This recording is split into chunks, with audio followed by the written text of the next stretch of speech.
Having someone there just to mentor you is it's so invaluable. Like maybe during the time you don't really see the value in it, but it's immensely valuable because you can like those questions. Like a lot of people have doubt, right? Whenever they get started something new, they just feel like it's not meant for me. I don't know if I can do it. But when you have someone who's you can physically see, talk to, maybe even a family member that you can like say, okay, if he can do it, I can do it too. But the big one, I would say the big dog certification that if you want to become a network engineer, you're 100% sure you want to become one, get a CCNA. Don't waste your time with any other certification. That is the gold standard certification right now, I would say.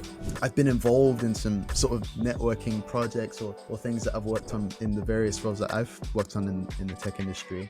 One of the things that come across and understood is that there's a physical aspect to networking, you know? And I'm glad you brought that up because like networking, like I said, it's a very unique industry in tech and I like to call it the blue collar of tech because we're literally the physical workers there. Like we can actually go into a physical data center where there's tons of routers, tons of switches, tons of optical gear, expensive equipment, lots of fans, and you walk in there, you have your laptop, you're connected onto it, you're configuring it. So there's a lot of moving parts. You can play around with stuff. So it's like if you guys, you want to get into tech, but you also want that physical side of it, definitely look into networking because networking offers you that. And one of the cool things about networking is like you can get into cybersecurity, you can get into cloud, you can get into like automation. There's like just because you're in networking doesn't mean you can get stuck there. Like there's so many sub niches that value the skill of networking.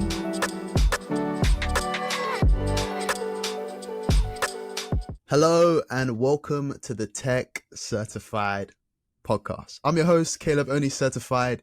And once again, this is the podcast where we interview tech creators and tech professionals who inspire us on our journeys in the tech industry. Today, we're finally getting to discuss a little bit on the side of the role of networking and the role of a network engineer. Today, we have a network engineer and content creator, Wally, joining us on this episode of the podcast. Wally, how you doing, man?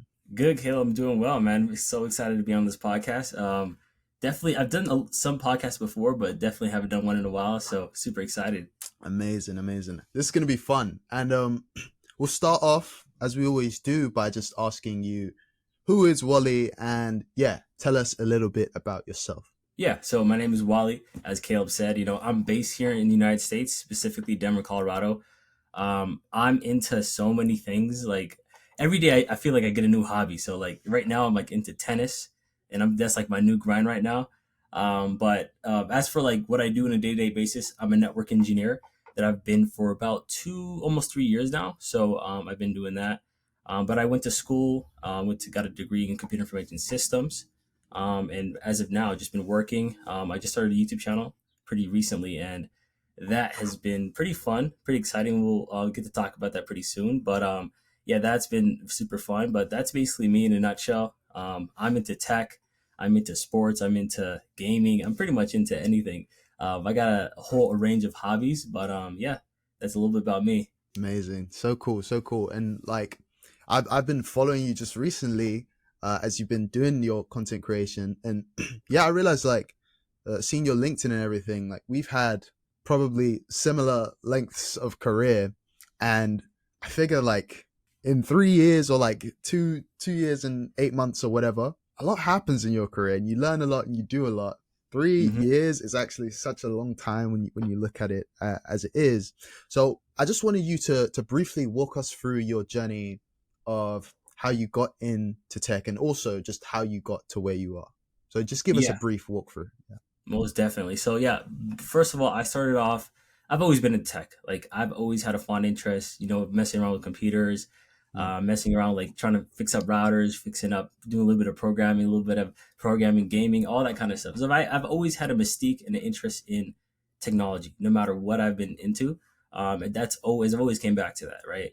But I never knew where I wanted to start. I've looked at networking, I've looked at cloud, I've looked at software, I've looked at many other fields in technology, and I've always felt lost, when I first got started. I just didn't know where to go. There's so many, as you know, there's a lot. There's data analytics, there's software, there's so much going on, right? And I was like, bro, I don't know where to go. Like, I just genuinely didn't know where to go. So when I went to university, I did a program in computer information systems, right? And as you know, it's so broad. They teach you pretty much. It almost made me even more confused because it's like they teach you so many different niches in technology, and I was like, bro, I don't know where to go. So I've been doing, looking into different niches and everything. But one of the big things is I had an uncle, and that Mm. uncle was also a network engineer. So that kind of piqued my interest. I was like, okay. I was like, what do you do on day-to-day basis? He's like, hey, I just like mess around with routers, switches. What's a router? What's a switch? So he would just explain that to me, what he does on a day-to-day basis, and that kind of brought my interest. So I was like, okay, I know someone who's in the industry. Okay, so at least I have, someone I can go to for advice. And guess what? That's what I've been doing ever since. And I've kind of stuck to that niche for quite a while.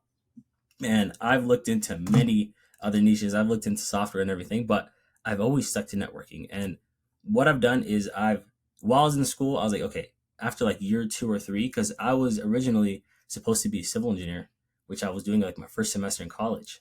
Um, because I was like, maybe I shouldn't do tech in the beginning. And then Yeah. I kind of just switched over to eventually doing tech. As soon as I realized, like, yo, civil engineering ain't for me. It was just too boring. So I was like, yeah, I'm gonna jump into tech.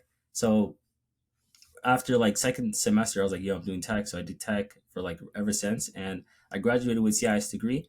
And during that time, I also ended up getting my CCNA, which was if you guys don't know, it's a networking certification that's pretty much a standard certification that a lot of people end up getting. So that's one of the main certifications that I got during that time.